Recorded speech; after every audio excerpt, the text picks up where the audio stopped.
You are watching Step Presents Starbuzz.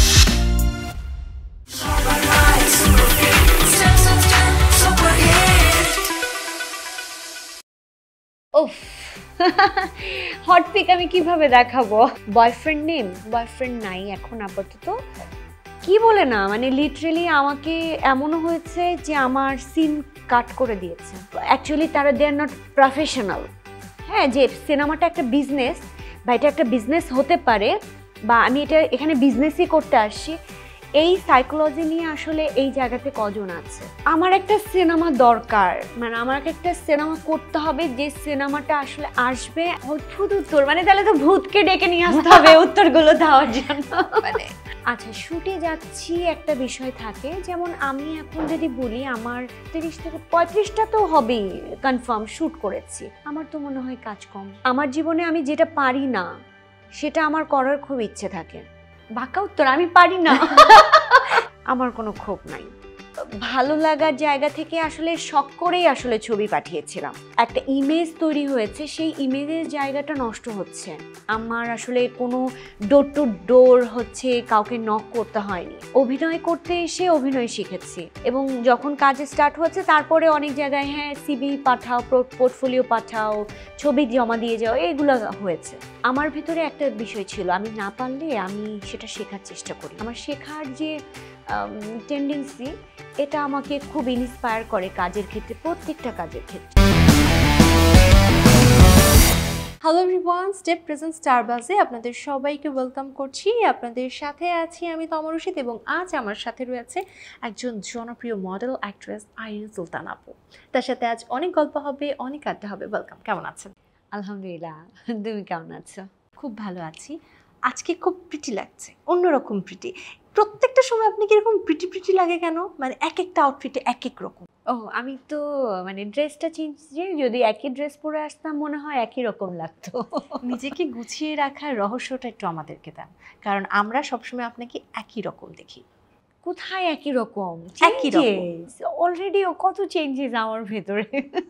আমার কাছে মনে হয় ঠিক কেমন থাকে না, একটা মানুষকে যখন আমরা পর্দায় দেখি চাকচিক্য, আপনাকে সামনাসামনি আমরা ওই চাকচিক্যতেই দেখছি। অ্যাকচুয়ালি আমার কাছে যেটা মনে হয় যে মানে মানুষ ভেতরে সুন্দর হলে তার বহিঃপ্রকাশটা সুন্দর হয়, আমার কাছে যেটা মনে হয়। তো হয়তো আমার ভেতরে বিষয়টাও খুব ভালো, দ্যাটস ওয়াই আমি অলওয়েজ এরকম। ঠিক আপু, বর্তমানে ব্যস্ততা কেমন? কাজকর্ম নিয়ে, কাজকর্ম চলছে, কাজ করছি, বিজনেসও তো করছেন। হ্যাঁ। কোনটা বেশি ফোকাস এখন, মিডিয়া না বিজনেস? বিজনেস। মিডিয়াতে ফোকাস কম কেন এখন?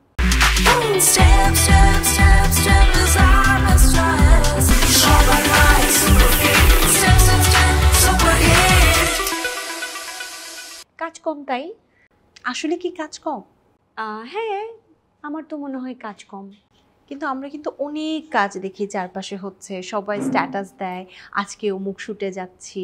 আচ্ছা, শুটে যাচ্ছি একটা বিষয় থাকে, যেমন আমি এখন যদি বলি আমার 35টা ছবি, 30 থেকে 35টা তো হবেই কনফার্ম শুট করেছি।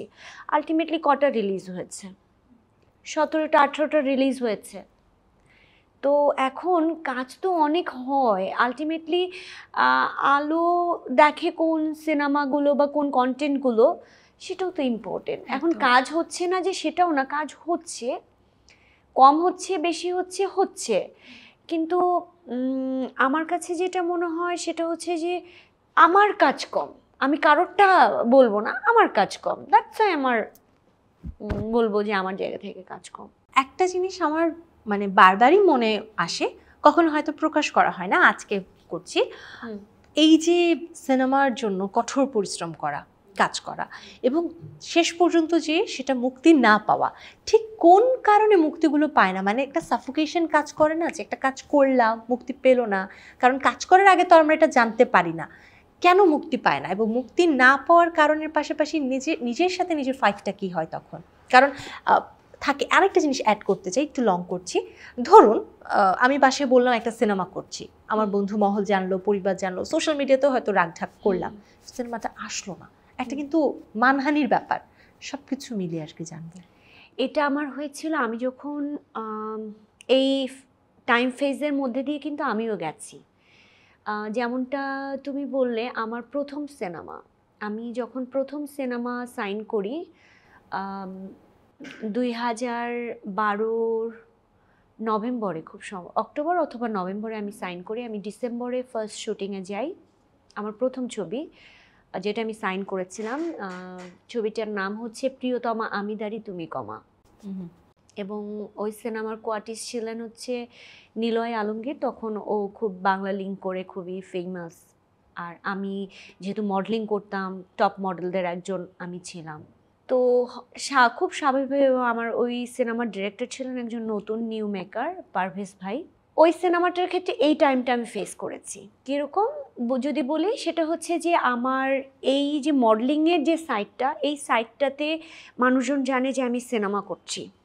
অলরেডি নিউজ অনেক কাভারেজ, অ্যান্ড ওই সময় আসলে সিনেমাটা এখন যত অ্যাভেলেবিলিটি বা নতুনদের জন্য যে জায়গাটা যে কেউ আসলেই তৈরি করতে পারছে বা এন্টায়ার করতে পারছে এই ইন্ডাস্ট্রিতে, তখন কিন্তু আসলে বিষয়টা এরকম ছিল না। এরকম ছিল না, খুব বড় ক্যানভাস ছিল। তো সেই জায়গা থেকে যখন সবাই জেনে গেছে সিনেমা করছি, সিনেমা তারপরে হ্যাঁ, এটার সিনেমার শ্যুটও করেছি। ইনফ্যাক্ট সিনেমার শ্যুট করেছি, 12 দিনের মতো শুটিং করেছিলাম সিলেটে।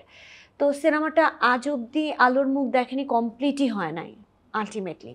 কিন্তু ওই সময়টা আমার কাছে মানে আই জাস্ট ফিল যে আমার একটা সিনেমা দরকার, মানে আমার একটা সিনেমা করতে হবে, যে সিনেমাটা আসলে আসবে অ্যান্ড আমার যে একটা ইমেজ তৈরি হয়েছে সেই ইমেজের জায়গাটা নষ্ট হচ্ছে, এরকম একটা ইস্যু তৈরি হয়েছিল।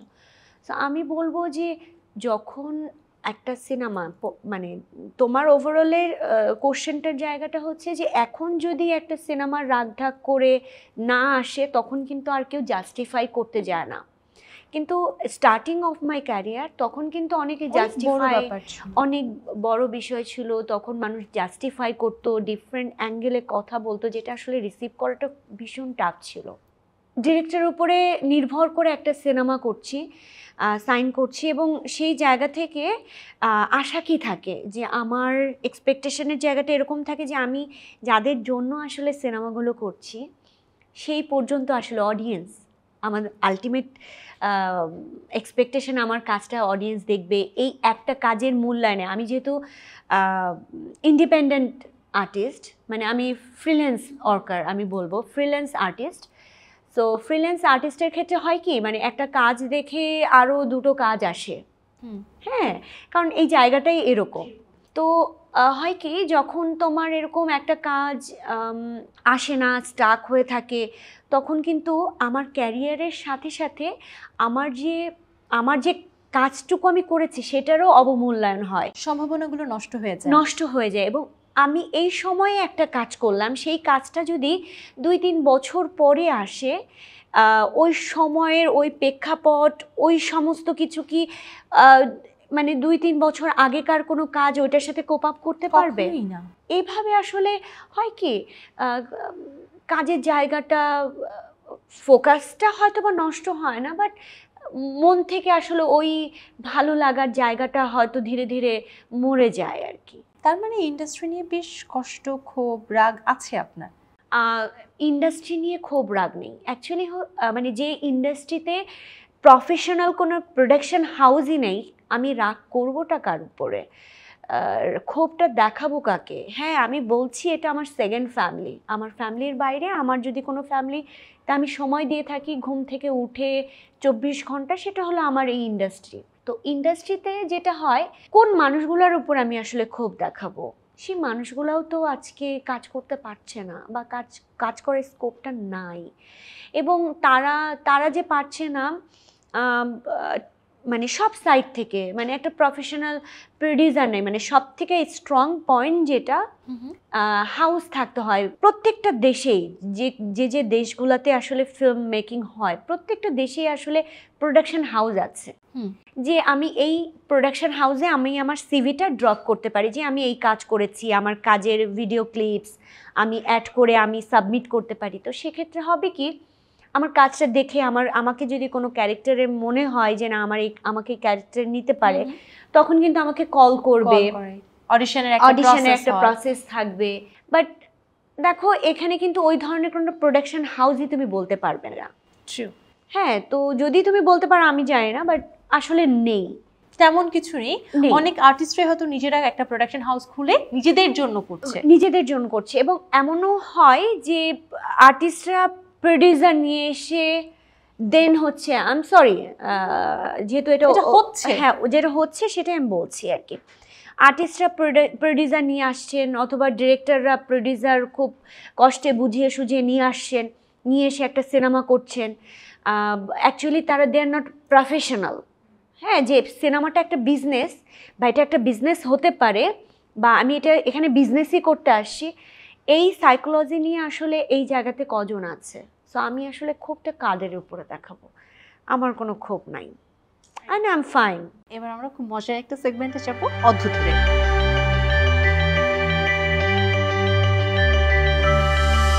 আগেই বলে দিই, প্রশ্নগুলো অদ্ভুত হবে, উত্তর আপনাকে খুঁজে নিতে হবে, কোনো সোজা উত্তর হবে না, বাঁকা উত্তর আমি পারি না। এটা হচ্ছে গুগলি টাইপের, তাই উত্তরটা প্রশ্নেই থাকবে, খুব ভেবে চিন্তে দিতে হবে। আমি হিন্টস দিব। প্রথম প্রশ্ন, পানি কিভাবে মুঠোবন্ধী করা সম্ভব? মানে পানির ভেতরে হাত ঢুকাই দিলে মুঠোবন্ধী হয়ে যাবে? হবে না, পড়ে যাবে।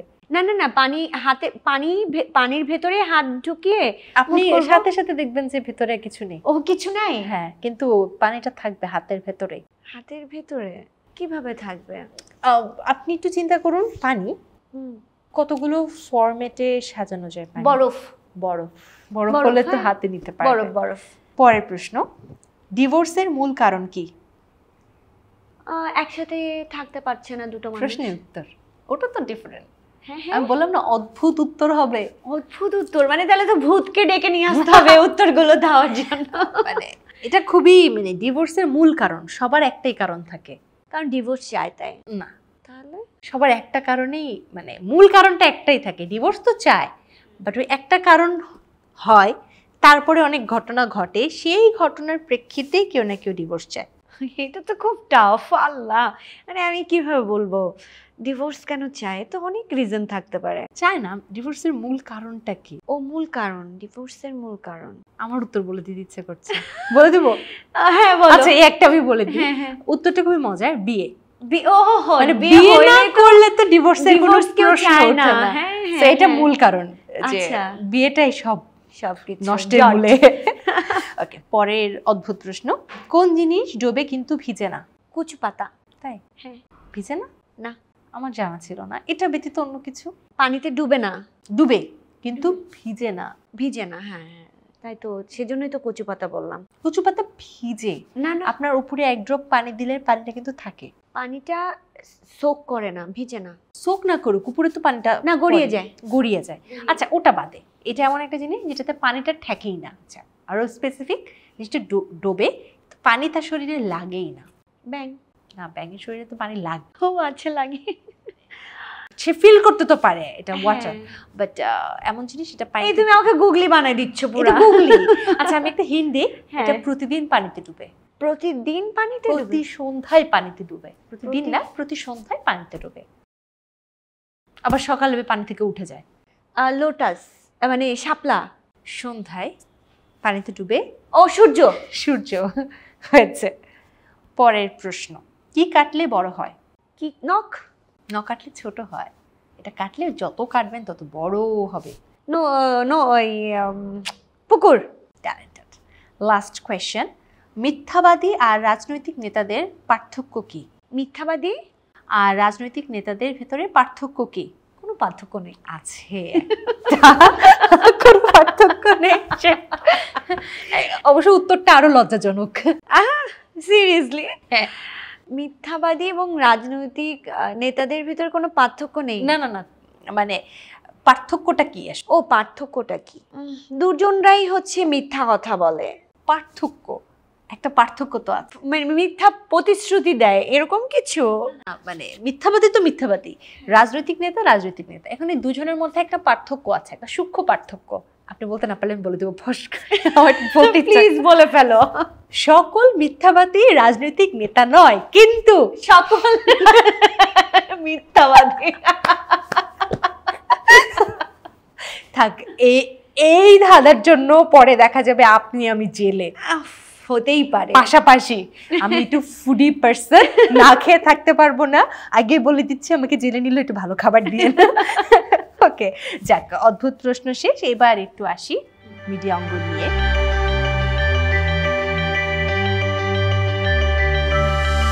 আমি অনেক পেছনে এখন চলে যাবো, মানে আপনার জন্মের পর, কিন্তু মিডিয়ায় জন্মের আগে মিডিয়াতে জন্মটা কিভাবে হলো?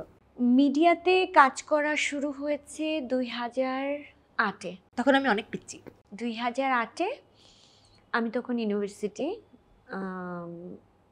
সেকেন্ড ইয়ার বোধ হয়, ফার্স্ট ইয়ার কমপ্লিট করেছে। আগে থেকে ইচ্ছে ছিল মিডিয়াতে আসার? আমি যেহেতু না, ওইভাবে ইচ্ছে ছিল না। আমার ইচ্ছে ছিল আসলে শুধু বিউটি প্রেজেন্টে যাওয়া, দ্যাটস ইট, আর কিচ্ছু না। অ্যান্ড খুব ইচ্ছা ছিল, এটা বাড়িতেও সবাই জানতো। ভালো লাগার জায়গা থেকে আসলে শখ করেই আসলে ছবি পাঠিয়েছিলাম। কোথায়? বিউটি প্রেজেন্টে panty new got the look. Okay, panty new got the look, cause এটা আমার জন্য রিলায়েবল ছিল, কারণ ওখানে গিয়ে স্টে করতে হবে না। ফ্যামিলি রাজি হয়ে গিয়েছিল যে না ঠিক আছে, এভরিডে আমি ওখানে যেতে পারবো, গ্রুমিং সেশন অ্যাটেন্ড করতে পারবো। অ্যান্ড দেন আমি এর মধ্যে, যেহেতু আমি ইউনিভার্সিটি রানিং আমি স্টুডেন্ট ছিলাম, আমি আমার বাসা থেকে একটাই শর্ত ছিল, কন্ডিশন, যে তুমি যেতে পারো, ওকে ফাইন, বাট কোনো সেমিস্টার ড্রপ করা যাবে না, সন্ধ্যার আগে বাড়ি ফিরতে হবে।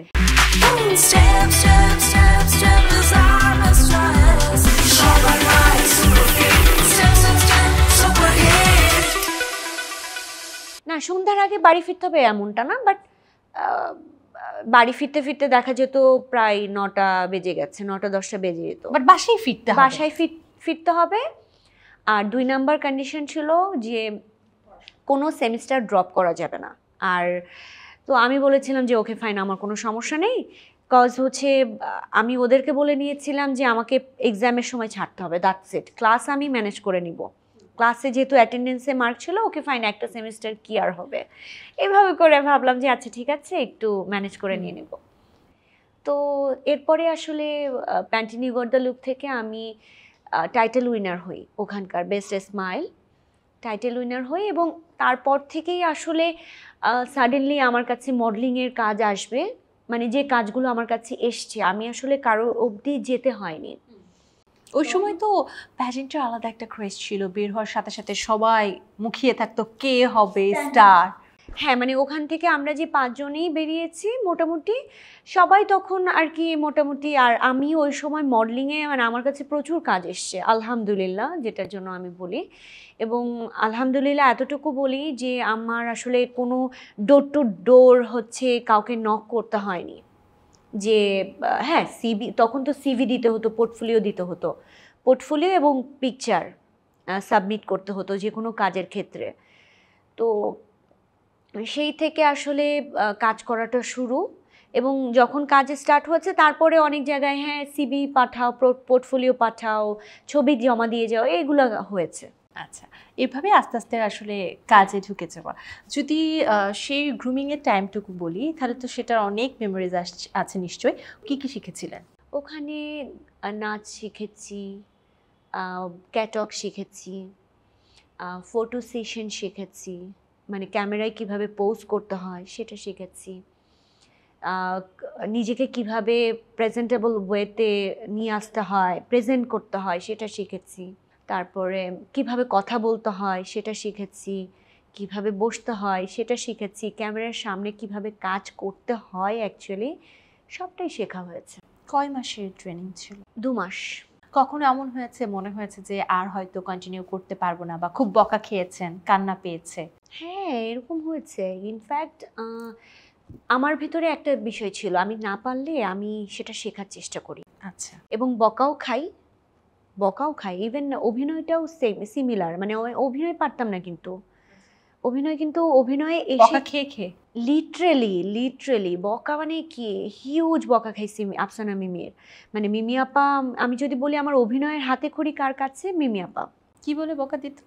কি বলে না মানে লিটারেলি আমাকে এমনও হয়েছে যে আমার সিন কাট করে দিয়েছে।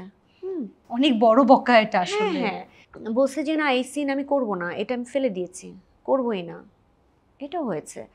সো অভিনয় করতে এসে অভিনয় শিখেছি। তো আমার জীবনে আমি যেটা পারি না সেটা আমার করার খুব ইচ্ছে থাকে, যে আমি এটা করতে চাই বা এই জিনিসটা আমার করতে হবে, আমি পারি না, ওকে ফাইন, কেউ শিখে আসে না, সবাই এসে শিখে, তো আমিও শিখবো। মানে আমার শেখার যে টেন্ডেন্সি, এটা আমাকে খুব ইন্সপায়ার করে কাজের ক্ষেত্রে, প্রত্যেকটা কাজের ক্ষেত্রে। শিক্ষার চাহিদা যার আছে সে ডে বাই ডে সামনে আগাবে, এটাই আসলে চিরন্তন সত্য। কারণ আপনি যখন নতুন কিছু শিখবেন, আপনি আপনার সমসাময়িক অন্যদের যে 2 ধাপ এগিয়ে যাবেন, তারা পিছিয়েই থাকবে। তাই নতুন কিছু শেখা উচিত। আমরা একটা গান শুনবো। গান আমি গাইতে পারবো না, কি গান গাইবো বলো? একটা যে কোনো গান। কত কি করেন ইচ্ছো।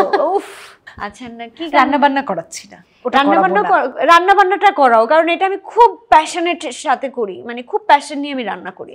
I love to cook. Note রাখেন, হ্যাঁ, I love to cook, seriously I love to cook. একদিন রান্নাতে নিয়ে আসবো। ঠিক আছে, কি গান শোনাবো? শাকিব খানের মুভির কোনো গান? শাকিব খানের মুভির গান বললে তো হবে না, গানটা বলো। আচ্ছা, ওই যে প্রতি নিঃশ্বাসে। না, এটা পারবো না।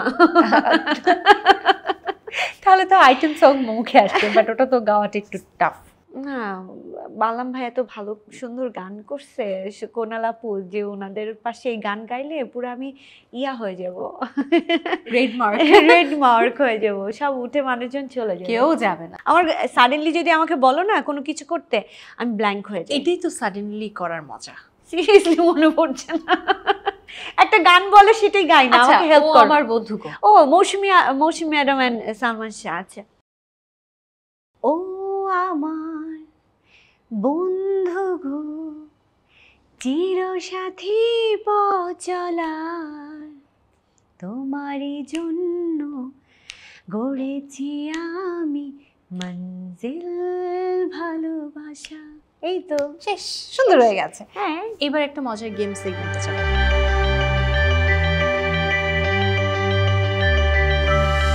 জনতা জানতে চায়। আমি কিন্তু দোষী না, আগে বলে দিলাম। এই পাপ আমি আমার হাতেও রাখবো না, পাপটাই দিয়ে দিলাম। আচ্ছা, সো এটা হচ্ছে আপনি ক্যামেরার দিকে ঘুরিয়ে রাখবেন, এরপর একটা করে স্টিকার নেবেন, যেটা লেখা গুগল সার্চে মানুষ আমাকে কি জানতে চায়। ও মাই গড। একটা করে স্টিকার তুলবেন, আর হচ্ছে প্রশ্নটা বলবেন আর উত্তরটা বলবেন। আচ্ছা, ফার্স্টে এই যে সবকিছু কিন্তু হাইড করেই দিয়েছে। হ্যাঁ, আমি একটা করে খুলে। আচ্ছা,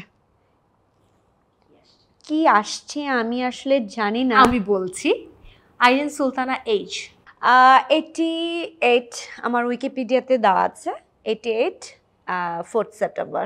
ওকে, ফার্স্ট 88 বলার পর ফার্স্ট ভেবেছিলাম বয়সটাই হয়তো না, পরে বার্থ ইয়ার। ওকে, পরেরটা না, এটা উইকিপিডিয়াতে দেওয়া আছে আমার, ওটাই অরিজিনাল। ওটাই অরিজিনাল। ওকে, এখন তোমরা হিসেব করে নাও। হ্যাঁ, হিসাব করে নাও। 1988 অ্যান্ড 4th সেপ্টেম্বর। ওকে, দেন হচ্ছে সেকেন্ড। এবার কি থাকতে পারে? কি থাকবে বলো? হাইট। আমার হাইট 5'6". ওকে, বুঝতে হবে মডেল। আচ্ছা, Irin Sultana movies and TV shows. Movies and TV shows. Movies হচ্ছে প্রথম সিনেমা ভালোবাসা জিন্দাবাদ, তারপরে মানে আমার উইকিপিডিয়াতে ঢুকলেই আসলে আমার ওখানে অনেক সিনেমা, হয়তো লাস্ট আপডেটটা করে, মানে যারা মেনটেন করে অ্যাকচুয়ালি তারা আপডেট করেছে কিনা আমি জানি না, তবে ওখানে অলমোস্ট আমার কথা। ওখানে একটা জিনিস ভুল আছে, অনেক আগে আমি দেখেছিলাম, আমার ভাই বোন একটা ভুল আছে, যে আমরা এক ভাই এক বোন, বাট ওখানে একটু মিস ইনফরমেশন দেওয়া আছে, দ্যাটস ইট। আর ওভারঅল অনেক কিছুই ক্লিয়ার করা আছে। আর টিভি শোজ? টিভি চ্যানেলগুলোতে যাওয়া হয়, প্রত্যেকটা টিভি চ্যানেলের সাথে বলবো না, তবে যে টিভি চ্যানেলগুলো আছে যাদের সাথে খুব ভালো সুসম্পর্ক রয়েছে তাদের সঙ্গে তো আসলে প্রোগ্রাম করা হয়।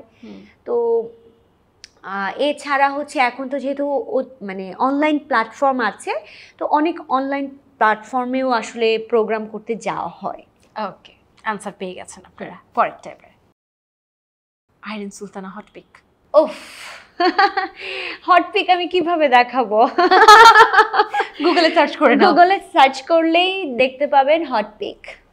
আচ্ছা, এরপরেরটা আর অনেকগুলো বাকি, উপরে আরেকটা ও সরি, আইরিন সুলতানা মুভিজ। ও এটা বলা হয়ে গেছে। হ্যাঁ মুভিজ তো ওখানে অনেকগুলোই দেওয়া আছে ইনফ্যাক্ট। মানে যারা আসলে উইকিপিডিয়াটা মেনটেন করে তারা অনেকটাই ইনফরমেশন দিয়ে দেয় আর কি। আইরিন সুলতানা ফেসবুক। আইরিন সুলতানা নামেই আছে। আমার স্পেলিংটা একটু ডিফারেন্ট, AI দিয়ে শুরু, AIRIN, দ্যাটস অনেকে খুঁজে পায় না। সো AIRIN স্পেস SULTANA, এই নামে আমার সবগুলো প্ল্যাটফর্ম, মানে সোশ্যাল মিডিয়া বলতে ফেসবুক, ইনস্টাগ্রামে হচ্ছে রিয়েল আইরিন সুলতানা রিয়েল। ওকে, মানে আইরিন সুলতানার নামে ওপেন হয়নি, দ্যাটস ওয়াই পরে রিয়েলটা লাগাতে হয়েছে। তো AIRIN স্পেস SULTANA এই নাম দিয়ে সার্চ করলে আমার ফেসবুক প্রোফাইল, পেজ, তারপর ইনস্টাগ্রাম, আর কি আছে, আর সোশ্যাল মিডিয়া কি ইউজ করি, ইউটিউব, হ্যাঁ এগুলা সবগুলোই চলে আসবে, কিন্তু নামের স্পেলিংটা ইম্পর্টেন্ট। যাও দৌড় দিয়ে ফলো ব্যাক করো, ফলো করে ফেলো। হ্যাঁ, এরপরটা কি আসতে পারে এবার? গেস করো কি আসতে পারে। ড্রামা। ড্রামা, হ্যাঁ আমি ড্রামাতে কাজ করেছি। আমার প্রথম নাটক অন ইয়ার গেছে 2010-এ, পৌষ ফাগুনের পালা, যেটা হচ্ছে আফসানা মিমি আপুর ডিরেকশনে, ত্রয়ী উপন্যাস গজেন্দ্র কুমার মিত্রের ত্রয়ী উপন্যাস অবলম্বনে পৌষ ফাগুনের পালা। ওটা আমার প্রথম নাটক ছিল। তারপরে আরও একটা সিরিয়াল করেছি, ম্যান পাওয়ার, আশুতোষ সুজন ভাইয়ের। তারপরে একটা হচ্ছে টেলিফিল্ম করেছি, সেটা হচ্ছে প্রবালদার। আর 2টো সিঙ্গেল করেছি, কিন্তু আমার এই 2টো নাম মনে পড়ছে না এই মুহূর্তে। এই হচ্ছে আমার নাটক করা, মানে প্রথম আর্লি মডেলিংয়ের পাশাপাশি এই 4-5টা নাটকে আমি কাজ করেছি। ওকে, আরও 3টা বাকি। Okay, family. আব্বু আম্মু, ভাই ভাবি, ভাইপো আর আমি। Okay, next one, boyfriend name. Boyfriend নাই এখন আপাতত, যেহেতু সিঙ্গেল, সো বয়ফ্রেন্ড নাই। Okay, skip. পরেরটা, লাস্ট ওয়ান, কি হতে পারে এখানে? এটা আপনি দেখে নিন। ওফ, আবারও আইরিন সুলতানা হট ভিডিও। আচ্ছা, এই হট ভিডিও সার্চ করার রিজন হচ্ছে আমি কয়েকটা কন্টেন্টে, মানে ওয়েব ফিল্মে আসলে বাংলাদেশের জনরা অনুযায়ী একটু মানে বলবো যে ওই সময় একটু আসলে বোল্ড সিন করাটা ওই সময়ের জন্য, মানে এটা তো 2018-19-এ আমি ওয়েব ফিল্মে কাজ করেছিলাম, এবং ওয়েব ফিল্মে কিছু বোল্ড সিন ছিল, সো হয়তোবা ওই জন্য আসলে সার্চ করেছে। ওকে, জনতা যা জানতে চাই আমরা জেনে গেছি, জনতাকে উত্তর দিয়ে দিয়েছি। জনতার আর কোনো কাজ নেই, এবার কাজ হচ্ছে আমার আর আপনার। ওকে, এবার একটা গেম।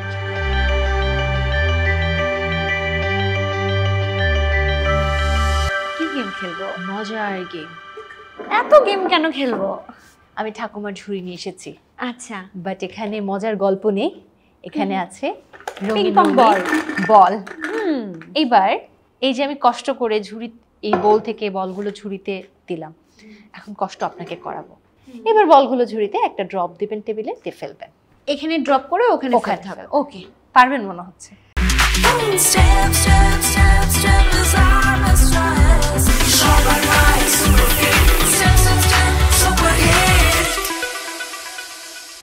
খেলাধুলা করতাম তো স্কুল লাইফে, সো দেখা যাক, ট্রাই করে স্টার্ট করি আমরা। কি কি খেলাধুলা করা হতো স্কুলে থাকতে?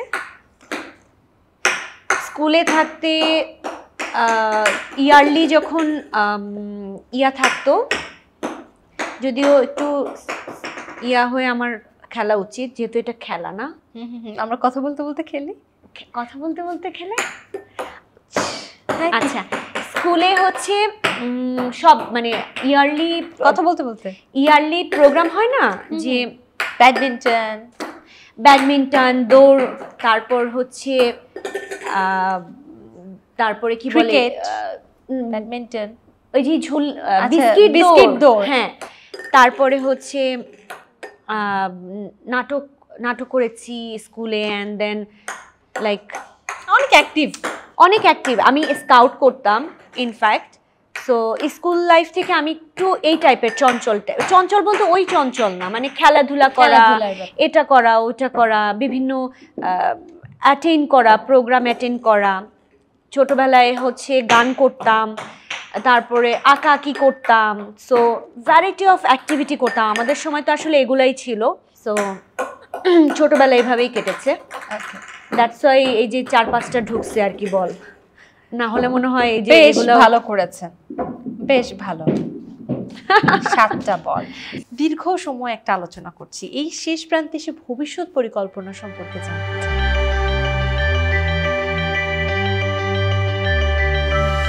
ভবিষ্যৎ তো অনেক লম্বা।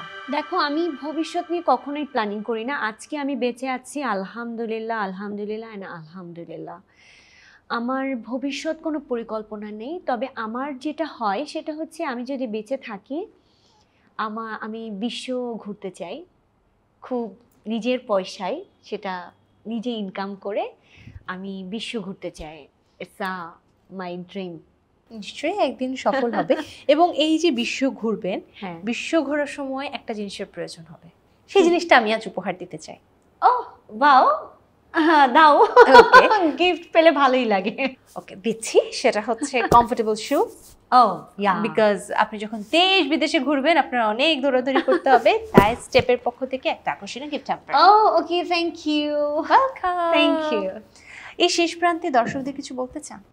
দর্শকদের উদ্দেশ্যে বলতে চাই, যারা আমাদের কন্টেন্টগুলো দেখেন, এখন তো আসলে কন্টেন্ট হয়ে গেছে, তো আমরা যারা এই অঙ্গনের সাথে জড়িত, যারা কাজ করছি, প্রচণ্ড ডেডিকেশন দিয়ে, প্রচণ্ড পরিশ্রম করে আপনাদের জন্য আসলে কাজ করা হয়। তো আপনারা যখন আসলে কাজটা দেখেন, সেটা ভালো মন্দ যেটাই হোক না কেন, যখন ফিডব্যাকটা দেন, তখন আসলে আমরা সার্থক হই এবং ভালো লাগাটা কাজ করে। যদি খারাপও হয়, জানালে বললে সেই নিজেকে শুধরে নেওয়া যায়। তো আমি এতটুকু বলবো, আমাদের এখানে যে কাজগুলো হচ্ছে, সিনেমা, নাটক বা ওয়েব কন্টেন্ট যেটাই হচ্ছে, দেখবেন, জানাবেন। আপনারা দেখলেই আসলে আমরা কাজ করতে পারবো। আর আমার জন্য দোয়া করবেন। আপনারা সকলে ভালো থাকবেন, সুস্থ থাকবেন, নিজের টেক কেয়ার করবেন, নিজেকে সময় দিবেন। অসংখ্য ধন্যবাদ আপু আর আসার জন্য। এবং একটা দীর্ঘ আলোচনা হলো, অনেক থাকে না যে আগের কথাগুলো নতুনভাবে, নতুন আঙ্গিকে একটা পুরানো স্মৃতিতে হারিয়ে যাওয়া হলো। ধন্যবাদ আপনাকে। থ্যাংক ইউ, আমাকে ইনভাইট করেছো। তোমার সাথে বেশ খুব সুন্দর একটা আড্ডা হলো, অ্যান্ড থ্যাংক ইউ। প্রিয় দর্শক, স্টেপ প্রেজেন্ট স্টারবাস থেকে আজকের মতো এখানেই বিদায় নিচ্ছি। আবারও দেখা হবে আপনাদের সাথে আগামী আয়োজনে অন্য কোনো অতিথিকে সঙ্গে নিয়ে। সে পর্যন্ত সবাই ভালো থাকুন, সুস্থ থাকুন, গ্ল্যাম আর্টসের সঙ্গেই থাকুন। আল্লাহ হাফিজ।